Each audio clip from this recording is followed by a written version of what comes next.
proposal is a description of the work you will complete on a project. The details included in a proposal depend on the project's scope and who will read the document. This segment provides an overview of proposals and their components. You may be asked to write an informal proposal or contribute to a formal proposal. What's the difference?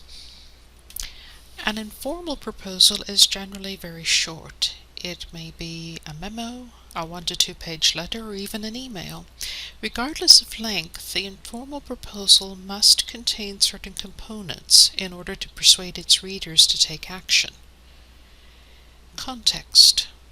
Why is this important? In other words, why does what you're proposing need to be done? Will it solve a problem, save time, make the workplace more productive, increase business volume, etc.? Work. What are you going to do and how? What will it cost? How long will it take? What resources will you need? Evaluation. How will we know it's a success and what will you do if it's not? A formal proposal will contain those same components but in greater detail, and those details may be presented in sections, such as front matter, including a table of contents, list of figures, list of tables, executive summary, etc., introduction, background, statement of work, budget, schedule, personnel qualifications, including any consultants or partner organizations, and end matter, such as the index, appendices, or references. First, we'll review the commonalities between informal and formal proposals. Recall that in the rhetorical analysis segment, there were 10 questions to ask yourself when preparing workplace documents. Similarly, there are questions to ask yourself when developing a proposal. What problem am I proposing to solve? What is my plan to solve it? What benefits does my proposed plan offer? How will I implement this plan? How long will it take? How much will it cost? What resources will I need? Who will help implement the solution? What are their qualifications? How credible am I to my readers? To start answering these questions, you'll need to define how you came to find out about the problem. If your readers have to find the problem for you, then your task is to demonstrate that you understand their needs. For example, suppose your firm has been asked to build a certain device or piece of equipment according to specifications. You would submit preliminary designs along with your proposal for the reader to review and accept. If you only have a general statement of the problem, you may need to conduct research or interviews to be sure you can develop the optimum solution. For instance, suppose a hospital wants to add a new wing. The architectural firm will need to develop an exterior design that is consistent with the rest of the building.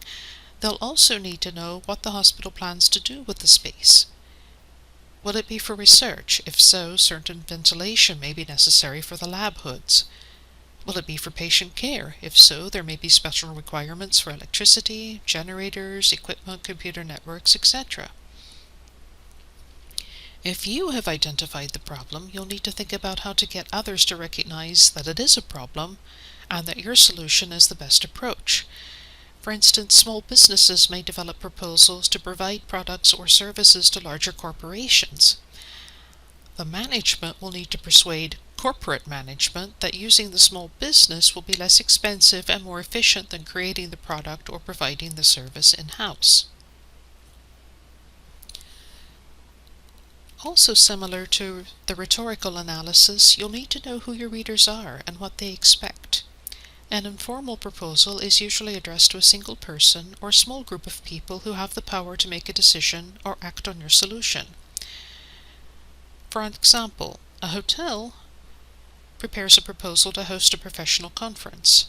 They'll identify why its location and staff are the optimum choice, present costs, and provide details on what is included, such as catering, guest room discounts, or other services. The IT department proposes hardware upgrades, explaining how the upgrades will improve workplace productivity. The proposal would most likely include return on investment projections along with suggested vendors, initial costs, and a timeline. A formal proposal may be addressed to an organization or agency that will award your company a contract. You and your organization will probably compete with other organizations. For example, a construction management firm submits a proposal to a municipality to build a new stadium, or an engineering firm submits a proposal to the Environmental Protection Agency to clean up a hazardous waste site. We'll now focus on formal proposals. The exact format will depend on the agency or organization issuing the Request for Proposal, or RFP. Read the instructions very carefully. The proposal may be rejected unread if the document is missing required components, is improperly formatted, or exceeds the established page limit. If any part of the instructions seems unclear or vague, seek clarification well in advance of the deadline. Most proposals must be submitted electronically, so check and recheck your network connection and allow adequate time for uploading. For example, if your proposal is due before midnight on the 1st of July, you should have started uploading well before the 30th of June at 11:59 p.m. It's highly unlikely that you're the only firm submitting a proposal, for one thing, and there may be only so much bandwidth available, so other firms submitting their proposals at the same time may have used it all up. For another, government computer networks are notorious for glitches, but that won't be an acceptable excuse for not submitting your proposal on time.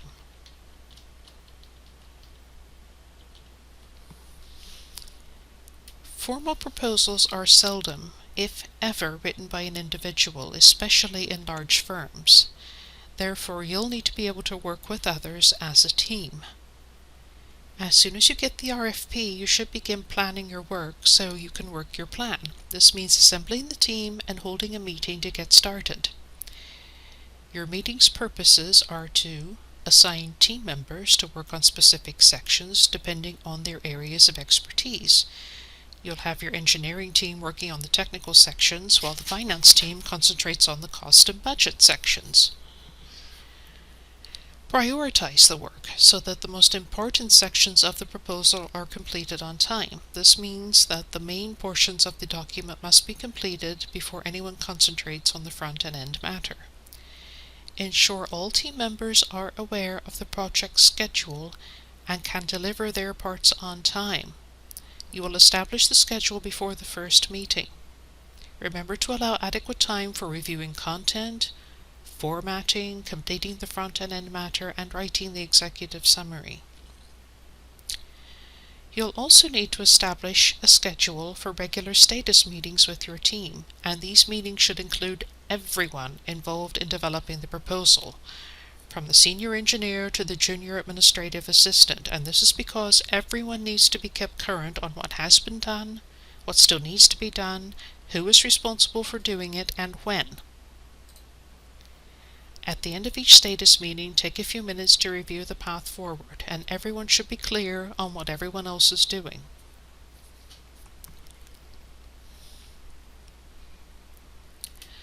A new proposal doesn't mean you have to start from scratch every time. Most likely your firm will have submitted previous proposals for similar projects, and you may be able to adapt some of the text developed for these proposals and insert it into the current one.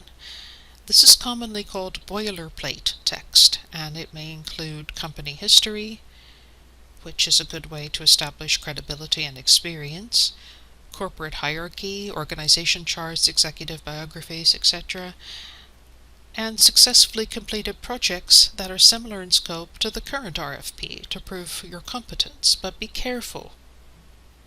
Boilerplate text can be a great time saver, but you should still take care to emphasize those aspects of your firm's experience that are best suited to the RFP you're working on now. As you learn from our module on visuals and document design, readers can tell when a document has been prepared professionally and when it hasn't. The RFP may include specific instructions on aspects like font size, margins, number of pages, etc. Follow those instructions to the letter. Remember the old cliché, you never get a second chance to make a first impression. When a reader looks at your document, she or he immediately forms an opinion about your firm and you. Your technical editor or editorial team can establish style guidelines or templates to keep formatting consistent across all the proposal sections, and like Boilerplate, this can be a great time saver. However, also like Boilerplate, there is a caution. Your editor and/or the editorial team is human and needs time to work too. So telling someone to make your document look pretty 2 hours before the submission deadline isn't going to cut it.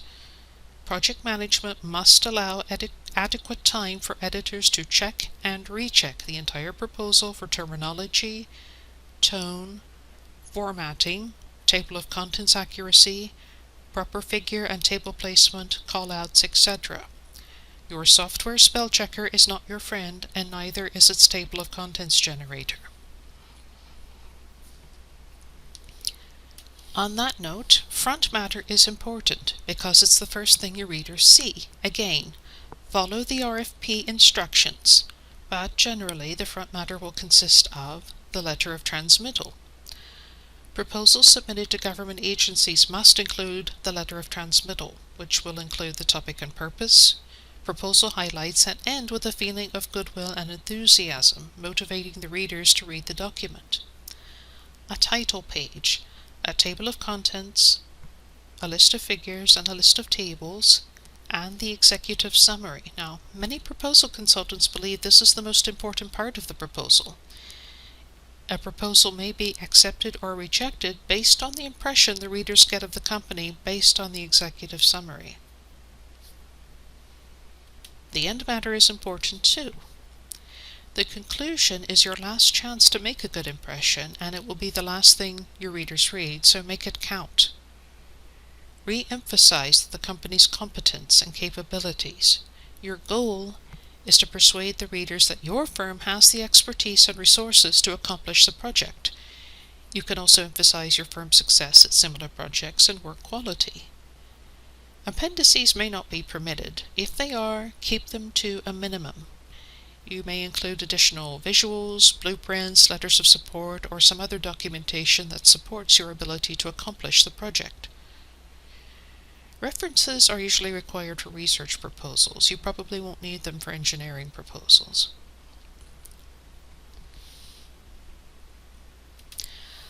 I'll end with a bit of advice. Approach a proposal as you would any persuasive document. Anticipate your readers' questions and concerns, and address them. Think of it this way. Your readers are looking for a reason to reject your proposal. Don't give it to them.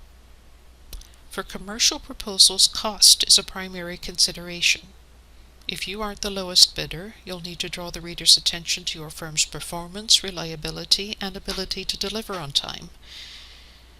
Come to think of it, you would also emphasize these factors if you are the lowest bidder, or the readers may wonder if you really have enough experience to develop a realistic budget. They may also have quality concerns. If your team is still writing drafts 2 hours before the deadline, you need better project management and/or personnel. Your proposal should have been proofread for the last time and be ready to submit by that point, if not earlier. Playing beat the clock and believing that you work best under pressure is a myth. Tone is important, meaning that readers want to feel like the firm is truly interested in and enthusiastic about taking this project on. They want to feel that your firm is committed to their complete satisfaction, even beyond the normal guarantees. A well-written proposal can mean the difference between being awarded a contract and looking for another job.